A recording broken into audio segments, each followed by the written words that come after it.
कभी गोली की रफ्तार से आ रहे पत्थर और हवा में उड़ते इंसानी जिस्मों के चीथड़े देखे हैं आपने? हरदा में ये मंजर देखा गया और भोगा भी गया। हादसे कभी कहकर नहीं आते, लेकिन जब जानबूझकर हादसों को न्योता दिया जाता है तो ये तबाही लाते हैं। हरदा में जो कुछ भी हुआ वो दुर्घटना को बुलावा था। 12 लोगों की मौत और 150 लोगों की जिंदगियों को गहरे जख्म देने वाला हरदा हादसा अनदेखी, लापरवाही और गुनाहगारों को पनाह देने वालों का लालच इसकी वजह बना। मालूम हो कि हरदा में लगी पटाखा फैक्ट्री में हादसा पहली बार नहीं हुआ। 2015 में भी इस फैक्ट्री में आग लगी थी और फैक्ट्री के मालिकान राजेश अग्रवाल और दिनेश शर्मा को 10 साल की सजा सुनाई गई थी। लेकिन 1.5 महीने बाद ही जेल से छूट गया था राजेश और बारूद का कारोबार उसने फिर शुरू कर दिया। प्रशासन ने कई दफा फैक्ट्री की जांच की और हर बार गड़बड़ियां उजागर हुई। लाइसेंस भी रद्द किया गया, लेकिन फैक्ट्री में काम नहीं रुका। जहन में सवाल उठता है कि आखिर किसकी शह पर राजेश बारूद के ढेर पर बैठकर माला माल होता रहा और इस ढेर के नीचे सैकड़ों जिंदगियां मौत के मुहाने पर खड़ी रहीं। और वही हुआ जिसकी आशंका थी। 7 फरवरी को बारूद में लगी आग 12 लोगों की मौत का पैगाम लाई और कईयों को जिंदगी और मौत के दोराहे पर खड़ा कर दिया। हादसे के बाद पुलिस ने आरोपियों को गिरफ्तार कर लिया है। बहरहाल इस पूरे मामले की तथा कथा को भी समझा जाए। हरदा की शहरी सीमा में संचालित थी ये फैक्ट्री। 2015 में पहली बार फैक्ट्री में हुआ था धमाका। हादसे में इकबाल और राजेश नाम के 2 मजदूरों की मौत हुई थी। फैक्ट्री और गोदाम में परमिशन से ज्यादा बारूद भरा हुआ था। 2021 में इस मामले में कोर्ट ने सजा सुनाई। फैक्ट्री मालिक राजेश अग्रवाल और दिनेश शर्मा को सजा मिली। 10 साल कैद की सजा सुनाई गई।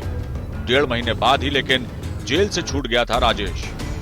जेल से छूटते ही फिर फैक्ट्री में काम शुरू हो गया। प्रशासन ने जितनी बार भी जांच की, गड़बड़ी मिली। फैक्ट्री का लाइसेंस भी सस्पेंड किया गया। लाइसेंस सस्पेंड होने के बाद भी काम नहीं रुका।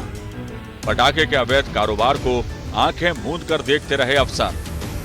आसपास के लोग भी इस अवैध कारोबार से जुड़ते गए। कई लोग पेटी कॉन्ट्रैक्ट पर पटाखे बनाकर देते थे। फैक्ट्री के आसपास कमोबेश हर घर में रखा था बारूद। फैक्ट्री में आग लगी तो आसपास के घरों में भी विस्फोट हुए। हादसे से जुड़े कई सवाल हैं जो बताते हैं कि राजेश अग्रवाल किस तरह नियम कायदों की धज्जियां उड़ाते हुए अपने रसूख के दम पर पटाखे का अवैध कारोबार चलाता रहा। आसपास के लोग बताते हैं कि इसकी फैक्ट्री में ट्रकों से बारूद आता था। यानी साफ है कि महज 15 किलो के विस्फोटक का लाइसेंस लेकर अग्रवाल पूरे सरकारी सिस्टम को अपने इशारों पर चलाता रहा।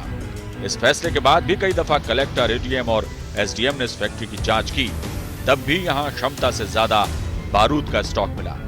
कुछ दिन के लिए सरकारी कागजों पर लाइसेंस सस्पेंड हुआ, लेकिन काम यहां बराबर चलता रहा। 2009 तक पटाखे की छोटी सी दुकान चलाने वाले राजेश अग्रवाल ने धीरे धीरे पटाखों की मैन्युफैक्चरिंग का काम शुरू कर दिया था। एक के बाद एक 5 फैक्ट्रियां खड़ी कर ली।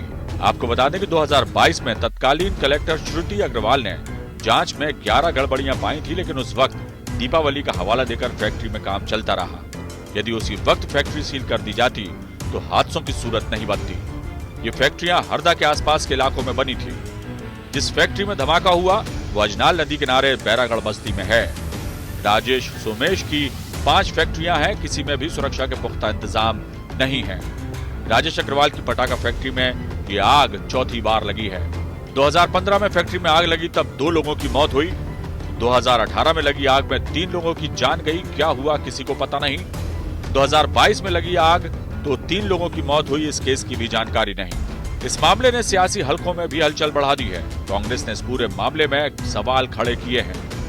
फैक्ट्री के मालिक के सत्तारूढ़ पार्टी से क्या संबंध है और फैक्ट्री मालिक को हरदा के किस नेता का संरक्षण मिला है।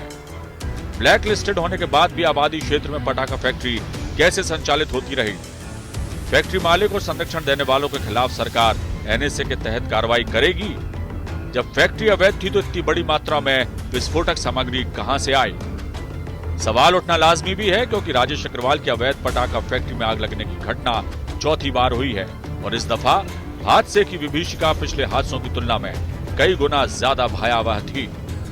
हर हादसे के बाद दीपापोती की गई, ये जाहिर है, और बिना मिली भगत के बारूद का इतना बड़ा कारोबार चलाना संभव नहीं। सवाल फैक्ट्री मालिक के साथ पुलिस और प्रशासन पर भी उठ रहे हैं और सत्तारूढ़ दल पर भी। सिर्फ फैक्ट्री के संचालकों की गिरफ्तारी भर काफी नहीं है।